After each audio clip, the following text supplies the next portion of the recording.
everyone. Welcome. This is Joe GIllard. I am editor of ISE Magazine, and I'm here with Dag Peak. And Dag Peak is Chief Product and Technology Officer at Alianza. Alianza is a cloud communications platform for telco service providers. Dag has decades of experience in the telecom space, spending time at RingCentral and serving as engineering team leader at BroadSoft and Cisco. Dag, I want to say welcome. Thank you. Please tell me a little bit about yourself and Alianza, if you don't mind. Yeah, sure, Joe.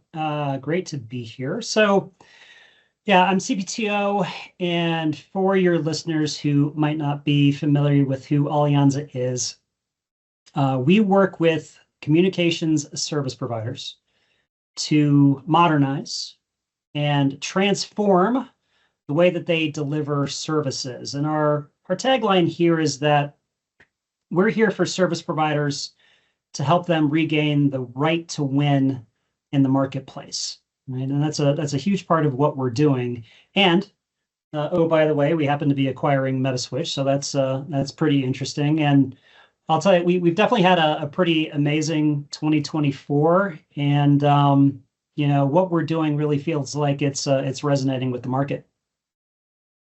I'm so glad to hear that. I'm so glad to hear that. Congratulations on the success. So we're going to talk a little bit today about telcos. We're going to talk about telcos, what they, what the situation is for them right now, what the future looks like. Yeah. We're going to talk about moving to the cloud and what that looks like, and a few other things regarding mostly telcos and what that means to be a telco now and in the future. So I'm going to jump right in and ask you, just in a broad sense, with so much change and growth happening right here, what are the options for a path forward for legacy telcos? Yeah, it's an interesting question, and I'd say your underlying assumption behind that question is correct in the sense that telcos do need a new path forward. So here's a pretty crazy statistic. Over the course of the last 10 years, the global telecommunications industry revenue is actually down. About 10 years ago, global telecom revenues were around $1.99 trillion. It's a nice chunk, but that has declined over the last 10 years to a little bit less than that. I think the number I saw was like $1.97 trillion. So telco has not been in growth mode. It has been, to an interesting degree, in decline. And so, there's just not been the ROI in telco land. So, telcos have got, I would say, kind of three paths forward. I will call them kind of the melting ice cube path. I will say, choice number two is resell or panic partner. And then there's this third kind of interesting alternative that we'll touch on. Okay, melting iceberg. So that's not really a strategy. That is where you just sit there, keep doing what you're doing. You're not innovating, you're not adapting, you're just churning towards zero, right? So that's not much of a strategy. So I hope nobody's really adopting that. Okay, but if you're a telco, you're a communication service provider, and you want to look for growth, you want to find a way to build and deliver new services. I suppose there's this notion of acquiescence, okay, where you just say, I'm going to go out and resell somebody else's service. So maybe you're a service provider and you say, oh, I'm just going to resell RingCentral or Zoom or something like that. But from my point of view, I would say that that's very much letting the fox into the henhouse. So, those companies, Zoom, RingCentral, they care about their brand. They care about their services. They care about their margins. And listen, so I worked at some of these companies, so I get it from the inside. Those companies view the service provider channel as a channel to exploit. and less about a channel to really partner with. Might be a controversial statement, but I think it's true. And so for service providers who have really built up a strong brand in the marketplace, a strong reputation in the marketplace, to go out and just resell some UC solution, I would say is actually pretty corrosive to their business. It might be okay kind of in the short term, right? Because you can go out and sell the sorts of services that your customers are asking for, right? So short term, maybe there's a good hit there, but over time, that's probably not good for the service provider's business. So there is an alternative, though, right? There's a way to get both an innovative service in the market and protect your brand. And the shorthand for that path forward is moving to the cloud. So that's the alternative that we at Alianza here offer. So we give a service provider the ability to offer all of the same services that they've been delivering to date, right? So they can continue to offer residential fixed line if they're doing that, and SIP trunking, and analog lines, and hosted PBX, and unified communications, right? They can continue to offer all of those things in a fully branded model, right? So it's all underneath the service provider's brand. But when they move all of those services to us, that service provider can continue to deliver those services, but then we layer on really interesting new capabilities like AI-powered services. And so we'll touch on that a little bit later on what I really mean by AI-powered telecom services. So we'll touch on that. But yeah, do you want to just let all your business die, or give it all to Ring Central, or partner with somebody like us? Up to you. Gotcha. Well said. Okay. Well, I think that's a really good overview, a good starting place. You mentioned AI, which kind of brings us to the concept of innovation in telecom. Innovation in technology is happening so fast.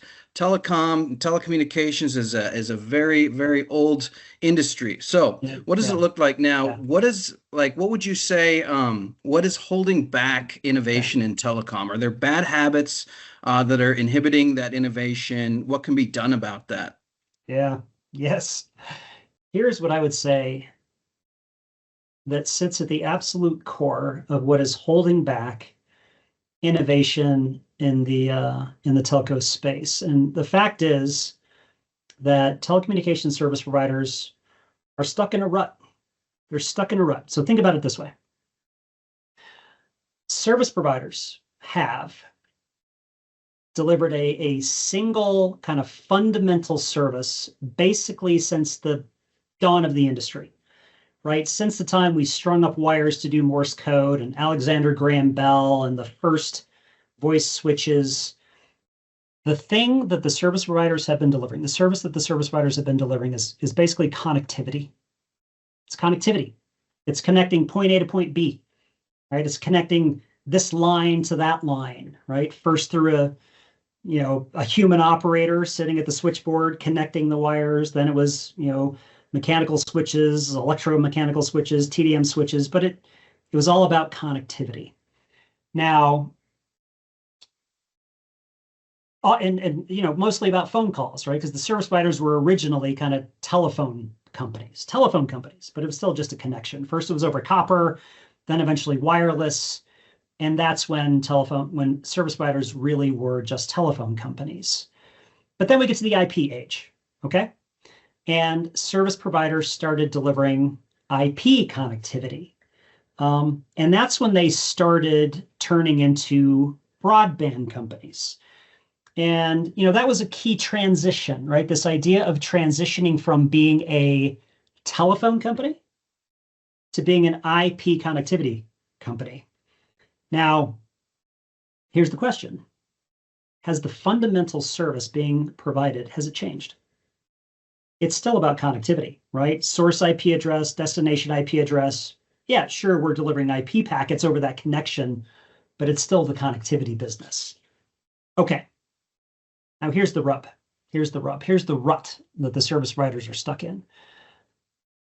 We're getting to the point And I'm not going to suggest that we're there yet, but we are getting to the point where we have almost all the connectivity that we need, right? Like where I'm sitting at home in my home office. I've got a fiber connection coming in over there in my garage. I got a gigabit of connectivity coming in. I have all the connectivity I need. I've got my mobile phone, right? I look at this thing. I'm on high-speed Wi-Fi right now because my access point is right there. When I step out my front door, I've got 5G. I have got all of the connectivity I need.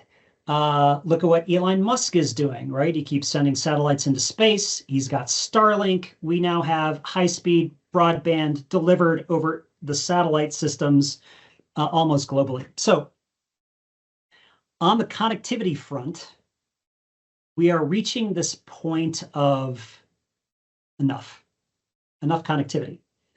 And this is the challenge for the service provider, right? They've been in the connectivity business for so long. They haven't really thought about what comes next.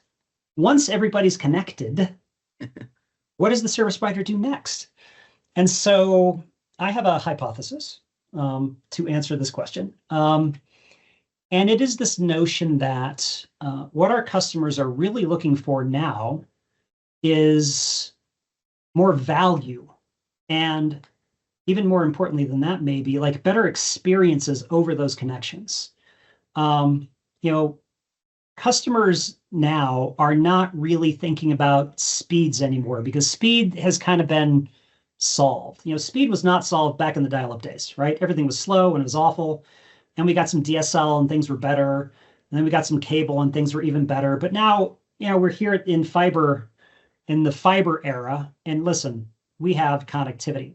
Now, customers are thinking about things like, kids want to play games and they want to feel like the social connections with their friends, right? That's what they value. They don't like whatever internet connection dad bought. They don't care. They're like, can they play Fortnite? And like, can they play Minecraft? Right? That's what they're looking for. That experience.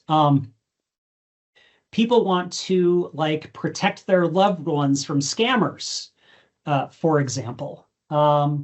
Businesses want to make more money, right? Businesses now have connectivity, but now they need to understand how they're going to make more money in whatever their business is. So they don't need another connection. They don't need higher speed. They need more value. And so that becomes the key point, right? Mm-hmm. So for service providers who want to be more than just an efficient provider of connectivity, they have to start to ask themselves the question, right? How do we deliver more value to our customers? So that's the rut that they're stuck in. And I think that's the mindset shift they have to start to make. Interesting. Yeah. I agree. And, given that with network now means keeping up with the bandwidth demand and means so much more than it did in like the 90s, so with those costs involved in building and operating your own network, whether it's a fiber or it's a hybrid or it's all these different things, what alternatives are available for telcos now that weren't available in the past? Well, you've come to the right place, Joe, because this is exactly what we offer. So what we have done is basically created a new category in the industry where we've got this platform that can deliver all of the service providers' traditional telecom services with innovative new services, doing things like, we have an AI-powered scam protection service. We've got AI-powered virtual agents. And I'll tell you, a large part of why we've been able to build what we've built is due to the investments of the hyperscalers, right? That's one of the things that's changed in the industry that has given us the opportunity to build a very robust and cost-effective platform that we can legitimately bring service providers' services off of their legacy platforms over to us. So we partner with AWS, we partner with Microsoft Azure. They have poured hundreds of billions of dollars into their data centers, and they've given us an incredible cost-effective platform to build our cloud service for service providers. And there's a, so you're asking the question about, viable alternatives. There's an interesting notion here related to core competencies. Okay. Service providers these days are no longer really telephone companies. We've talked about that, right? They're broadband companies. And so it makes a lot of sense for a service provider to really focus in on their core competencies, which is really all about their IP network, as opposed to dedicating, expensive resources to running telephone switches. Okay, that is not, in a lot of cases, not a great use of labor and capital for a service provider. Also think about it this way. What is the story, Joe, that service providers have been telling businesses who have been running their own PBXs? What story has the service provider been telling that enterprise with a PBX? Move it to the cloud. Right. Move it to the cloud. Okay, service provider says, hey, Mr. Business, Mr. Auto Parts Store, Mr. Law Firm, Mr. Insurance Agency, why do you have a telephone switch in your closet? You should be focusing on selling auto parts or writing contracts or selling insurance. Let us do the telephony for you. So when a service provider was a telephone company, that made a fair bit of sense. But now service providers are less about being phone companies and are being more about connectivity providers. So now what we do is we go to the service provider and say, hey, Mr. Service Provider, why do you have a telephone switch in your closet? You should be focusing on your core business, right? Which is connectivity or selling mobile phones or whatever your service provider business really is. You worry about that part. We'll worry about the telephony part. We'll run it for you. We'll add interesting capabilities on top of it. And it's a win-win-win for the cloud provider, for the service provider, and the end customer. Wow. That's quite a shift. That's very interesting. It's a big mindset shift. It is. But are they going to, do they want to continue heading down the path that they're on? That's the question they got to ask themselves. Right, exactly. And I'm gonna zoom way out again. I like to ask this question: what is the number one thing that is not being talked about enough right now in the telco space or the telecom industry at large? Yeah. I guess I'll just go back to my rant about connectivity versus value.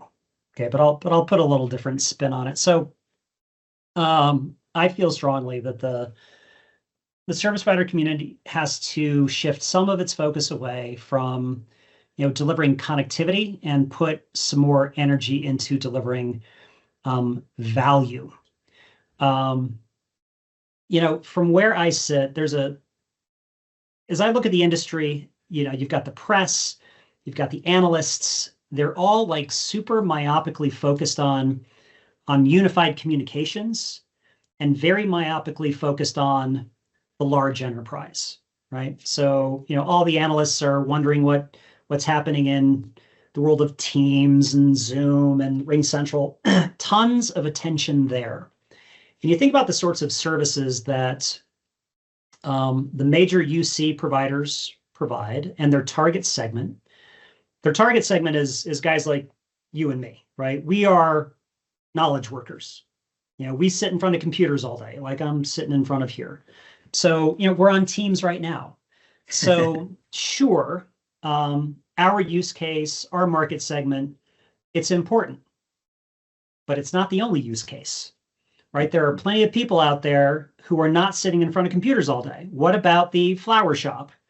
What about the little gift shop, the nail salon, the businesses? This is what I like to say, the businesses that actually form the backbone of this country. What about all of those end customers? In a lot of cases, those businesses are still using the telephone. Those businesses are not sitting in front of computer screens all day. And so kind of here's the next point. I want to layer in a little AI, weave in a little AI to this. So you and I have easy access to AI tools all day, every day, right? We could turn transcripts on this meeting. We could have OpenAI in Azure do an amazing summary. If we were doling out action, we're well served by AI. I use ChatGPT every day, right? When I'm trying to riff on some ideas, I have access to AI. But how can we, as an industry, bring AI capabilities basically to Main Street, right? How can we AI empower the phone line coming into that small business? How can we give that small business owner, right, transcripts and summaries and sentiment analysis of all the calls that are maybe just coming into his little auto parts store shop? Okay. AI for Main Street. Who is talking about that? Everybody's talking about AI for the large enterprise. Mm-hmm. Everybody's talking about AI for the knowledge worker. So what is the number one thing that's not being talked about in the industry? Maybe it's not the number one thing, but it's super interesting to me. That how can we bring the amazing advances that we've seen in artificial intelligence over the last couple of years, and how can we extend the reach of that into areas that are not well served by the major unified communications vendors? I think this is a very interesting avenue. And this is exactly one of the things that we're building here at Alianza on our cloud platform. Things like transcripts, summaries, sentiment analysis, and what I call deep sites for regular old phone calls, or for, like, imagine a SIP trunk going to a PBX. I can AI enable that SIP trunk, right? Transcript, summaries, sentiment analysis on all the calls coming into and out of that old school PBX that might happen to be sitting in that customer's closet. That's pretty cool. Awesome. Thank you. Thank you. One final question here. Let's talk about this new year and what it means. What it's going to mean for telecom. A lot going on, right? Oh, geez. Now we're opening up a can of worms. Okay. New year, new administration, right? Where are we sitting? January 23rd, 3 days in, and some amazing things have happened. Did you see during the inauguration, which industry was sitting front and center? Who was right there in front during the inauguration? I'll tell you. Zuckerberg, Bezos, the CEO of Google. Those guys were all front and center. Okay. Obviously, Elon Musk right there too. Did you see any telecom CEOs on that stage? You did not. There were no telecom CEOs. The new administration is very, very focused on new tech, social media, and is spending very little time thinking about telco. Another thing. So just, was it yesterday, day before, we got the Stargate announcement? Did you see this? Yeah. Stargate. Awesome. Love the name. Okay. It's crazy. So this is, for those of you who haven't heard about it yet, this is going to be let's say it this way, $500 billion investment into AI data centers and GPUs to be funded by OpenAI, Oracle, and SoftBank. And so, this is interesting. This is interesting. All this investment is going into what I call the AI tech stack. Okay, data centers, GPUs, the large language models. Enormous investment is being placed into that infrastructure. That is all infrastructure that we in the telecommunications services industry now get to leverage, right? We get to build applications on top of that AI tech stack where that $500 billion of investment is going, and use that to bring real value to our customers, right? So that notion of AI for Main Street, bringing AI to dial tone, we get to leverage that $500 billion in investment to bring that value to our customers. So I think if we're smart about it, we will be able to leverage that investment. Interesting. Okay. I got one last thing. Yeah. And this is one of those things that keeps me awake at night. This one's all about security. Okay. So most people are probably well aware of Salt Typhoon. Okay. Have you heard about this yet? Salt Typhoon? Oh, yeah. Yeah. So this was an attack by Chinese hackers that targeted US telecom firms. So they compromised, AT&T, T-Mobile, Spectrum, Verizon, and a number of other large tier one service providers in the US. Okay, this was awful. They were able to read people's text messages. They were able to listen to people's phone calls. Okay.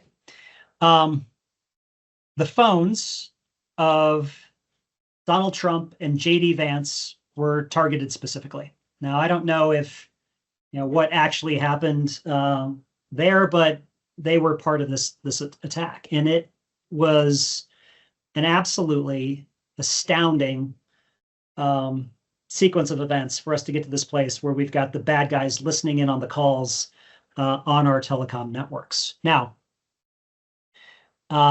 you asked about how the new administration is responding to this. Well, prepare to have your mind blown, right? It took me a little while to pick my jaw up off the floor when I read this, but yesterday, the new administration fired the administrative board that was a part of the Department of Homeland Security that was responding to this.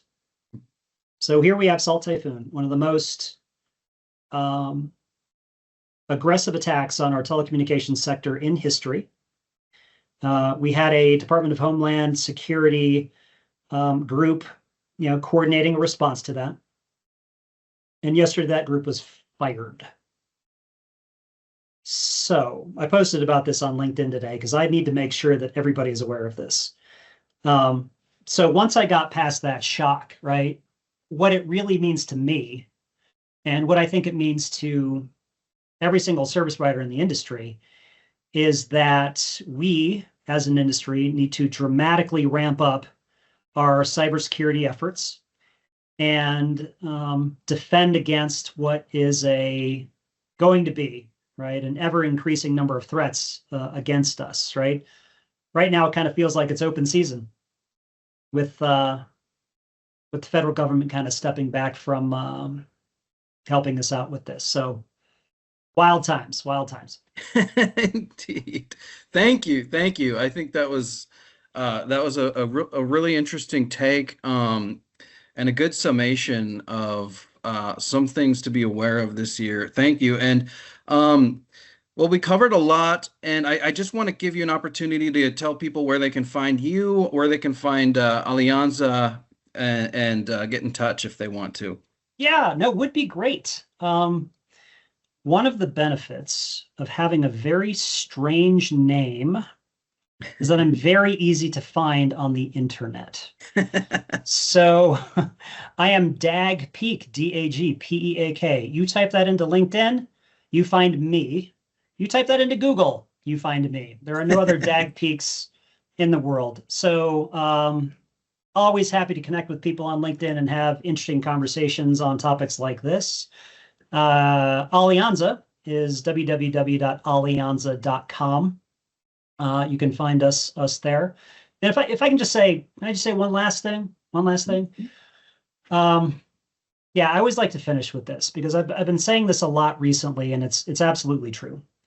And the statement is that I can honestly say that there has never been a more exciting time to be part of the telecom industry as there is right now.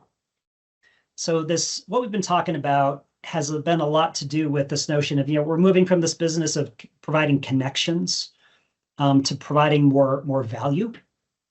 And now that we have this AI tech stack, now that we have $500 billion of investment that we get to use to build value for our customers, right? The things that we're going to be able to do, it's really incredible. So this really is an amazing time to be a part of this industry, and a really great time to be here at Alianza. Awesome. Dag, I want to say with great sincerity, thank you so much for being here. I really appreciate it. I'm Joe GIllard, editor of ISE Magazine. Make sure to subscribe and find us on our website, isemag.com. Thank you again, Dag. All right, my pleasure. Great to meet you.